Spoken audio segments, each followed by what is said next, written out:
Hello everyone, ఈరోజు మీకు healthy pesarattu చూపించబోతున్నాను. దీనికోసం ఒక పెద్ద సైజ్ గ్లాస్ పెసర్లు అండ్ చిన్న సైజ్ గ్లాస్ బియ్యం సరిపడా నీళ్ళని తీసుకొని 4 గంటలు నానబెట్టాలి.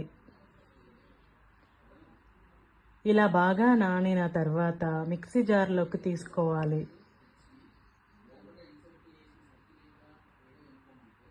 ఇందులో చిన్న అల్లం ముక్క, 2 పచ్చిమిర్చి, 5 వెల్లుల్లి రెబ్బలు, కొంచెం జీలకర్ర, సరిపడా ఉప్పు వేసి మెత్తగా గ్రైండ్ చేసి పక్కన పెట్టుకోవాలి.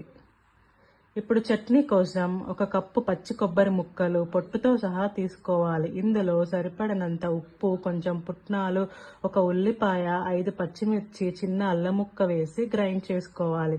ఈ చట్నీకి తాలింపు అవసరం లేదు, మీకు కావాలంటే వేసుకోవచ్చు. ఇప్పుడు స్టవ్ వెలిగించి దోశ ప్యాన్ పెట్టుకొని ఈ విధంగా పెసరట్టు వేసుకోవాలి.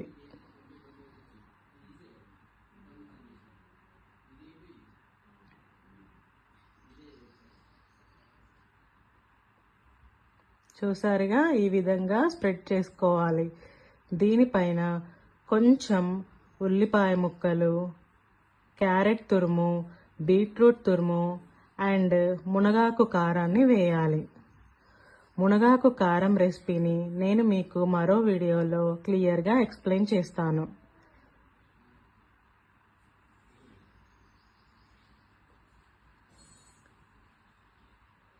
దీనిపైన కొంచెం గీ వేసి మంచిగా కాల్చుకోవాలి. మీకు గీ వద్దనుకుంటే స్కిప్ చేసుకోవచ్చు.